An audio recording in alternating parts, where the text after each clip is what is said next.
Hello friends, welcome to SMR kitchen. இன்னைக்கு மீன் ketchup எப்படி செய்யறதுன்றதை நமக்கு செஞ்சு காட்ட போகிறாங்க மகாமா. பாருங்க, மீன் பொரிச்சு வச்சிருக்கேன். இந்த மீன் பொரிச்சு வச்சிருக்கேன். இந்த மீன் எண்ணெயிலேயே நான் இப்போ செய்ய போகிறேன். அதையும் பாருங்க. ஏன்னா மற்ற எண்ணெயில் செஞ்சதுக்காட்டி இந்த எண்ணெயில் செய்யும்போது டேஸ்ட் அதிகமாக இருக்கும்.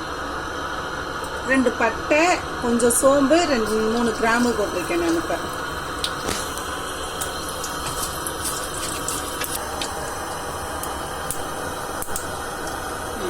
வெங்காயம், அடுத்தது வெங்காயம் போடுறேன் பாருங்க. சும்மா ஒரு வெங்காயம் தான் நான் வெட்டியிருக்கேன். பெரிய வெங்காயம் ஒரு வெங்காயம் வெட்டியிருக்கேன்.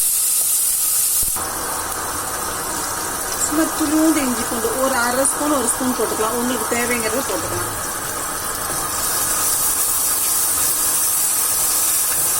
இது வணங்கும் போதே நான் என்ன செய்ய போறேன், கருவேப்பிலை தலை போடுறேன்.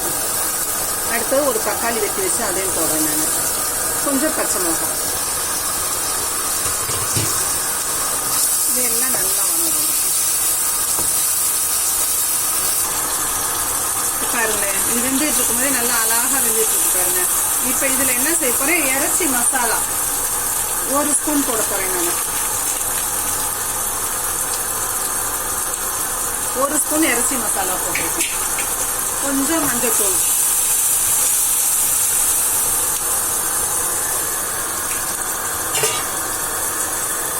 ஒரு 1/4 டீஸ்பூன் மஞ்சள்தூள் போட்டிருக்கேன் நான்.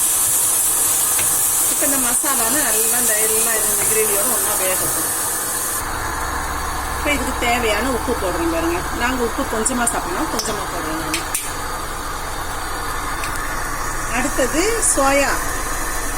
இந்த சோயா பாருங்க, இந்த சோயா இதுதான் கிச்சாப் போடுறது.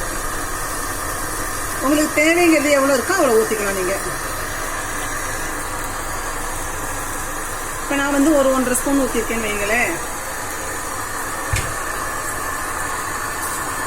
கிச்சாப்லேயே வேறு விதமாகவும் செய்யலாம். இன்னைக்கு அந்த மாதிரி செஞ்சு காட்டுறேன். நான் இன்னொரு நாளைக்கு வேறு மாதிரி உங்களுக்கு செஞ்சு காட்டுறேன்.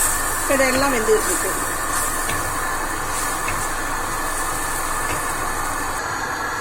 இப்போ தண்ணி கொஞ்சம் ஊற்றி இதில் வெந்துட்டு இருக்கு. இப்போ இந்த மசாலா கொஞ்சம் வெந்த பின்னால தான் அப்புறம் மீன் எடுத்து போடணும். நான் காட்டுறேன். அடுத்தது பொரிச்சு வச்ச மீனை போட போறேன் பாருங்க. போட்டு ஒரு 5 நிமிஷம் இருந்துட்டு இறக்கிற வேண்டியது, அவ்வளவுதான். மீன் கிச்சாப் ரெடி.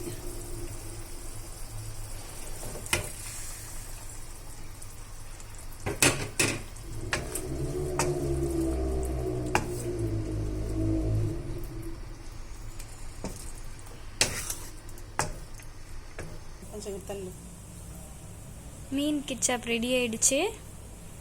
இப்போ டேஸ்ட் பண்ணி பார்க்கலாம்.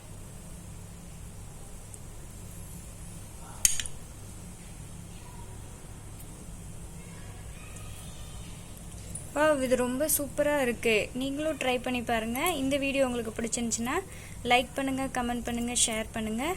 மறக்காமல் சப்ஸ்கிரைப் பண்ணுங்கள். பெல் பட்டனையும் ப்ரெஸ் பண்ணிடுங்க. தேங்க்யூ.